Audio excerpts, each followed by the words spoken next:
ವೃಶ್ಚಿಕ ರಾಶಿಯ ಡಿಸೆಂಬರ್ ತಿಂಗಳ ಭವಿಷ್ಯ. ಡಿಸೆಂಬರ್ ಮಾಸಿಕ ಜಾತಕ 2025ರ ಪ್ರಕಾರ, ಈ ತಿಂಗಳು ವೃಶ್ಚಿಕ ರಾಶಿಯವರಿಗೆ ಏರಿಳಿತಗಳಿಂದ ತುಂಬಿರುತ್ತದೆ.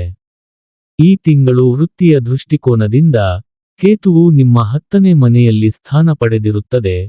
ಆಗಾಗ್ಗೆ ನಿಮ್ಮ ಗಮನವನ್ನು ಬೇರೆಡೆಗೆ ಸೆಳೆಯುತ್ತದೆ, ಗಮನದ ಕೊರತೆಯನ್ನು ಉಂಟುಮಾಡುತ್ತದೆ. ಇದು ಉದ್ದೇಶಪೂರ್ವಕ ತಪ್ಪುಗಳಿಗೆ ಕಾರಣವಾಗಬಹುದು. ವ್ಯಾಪಾರ ಮಾಲೀಕರಿಗೆ, ನಿಮ್ಮ ವ್ಯಾಪಾರ ಪಾಲುದಾರರೊಂದಿಗೆ ಉತ್ತಮ ಸಂಬಂಧವನ್ನು ಕಾಪಾಡಿಕೊಳ್ಳಲು ಸಾಧ್ಯವಾದರೆ, ಈ ತಿಂಗಳು ನಿಮ್ಮ ವ್ಯವಹಾರದಲ್ಲಿ ಗಮನಾರ್ಹ ಪ್ರಗತಿಯನ್ನು ತರಬಹುದು. ವಿದ್ಯಾರ್ಥಿಗಳಿಗೆ, ಈ ತಿಂಗಳು ಕಠಿಣ ಪರಿಶ್ರಮ ಮತ್ತು ಸಮರ್ಪಣೆ ಅಗತ್ಯವಿರುತ್ತದೆ. ಇದು ನಿಮ್ಮ ಶಿಕ್ಷಣದಲ್ಲಿ ಧನಾತ್ಮಕ ಫಲಿತಾಂಶಗಳನ್ನು ತರುತ್ತದೆ. ಕುಟುಂಬ ಜೀವನವು ಏರಿಳಿತಗಳಿಂದ ತುಂಬಿರುತ್ತದೆ.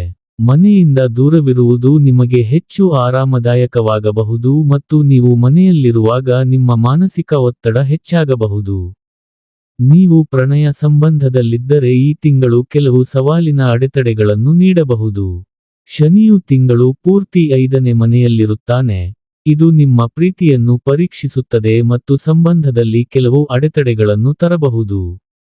ವಿವಾಹಿತರಿಗೆ ತಿಂಗಳ ಆರಂಭವು ಮಧ್ಯಮವಾಗಿರುತ್ತದೆ ಮತ್ತು ಸಂಬಂಧದಲ್ಲಿ ಪ್ರೀತಿ ಹೆಚ್ಚಾಗುತ್ತದೆ. ನಿಮ್ಮ ಹಣಕಾಸಿನ ಪರಿಸ್ಥಿತಿಯನ್ನು ನೋಡುವಾಗ, ನೀವು ನಿರೀಕ್ಷಿಸಿದ್ದಕ್ಕಿಂತ ಹೆಚ್ಚು ಖರ್ಚು ಮಾಡಬಹುದು. ಇದು ಒತ್ತಡವನ್ನು ಉಂಟುಮಾಡಬಹುದು. ಈ ತಿಂಗಳು ಆರೋಗ್ಯದ ವಿಷಯದಲ್ಲಿ ನೀವು ಹಠಾತ್ ಹೊಟ್ಟೆ ನೋವನ್ನು ಅನುಭವಿಸಬಹುದು. ನಿಮ್ಮ ರಾಶಿಯಲ್ಲಿ ಸೂರ್ಯ ಮತ್ತು ಮಂಗಳ ಜೊತೆಗೆ ಶುಕ್ರನ ಸಂಯೋಜಿತ ಪ್ರಭಾವ, ಸ್ವಲ್ಪ ಜ್ವರ ಅಥವಾ ಶೀತಕ್ಕೆ ಕಾರಣವಾಗಬಹುದು. ಈ ತಿಂಗಳ ಪರಿಹಾರ: ಮಂಗಳವಾರ, ನೀವು ಕೆಂಪು ದಾಳಿಂಬೆ ಪ್ರಸಾದವನ್ನು ವಿತರಿಸಬೇಕು.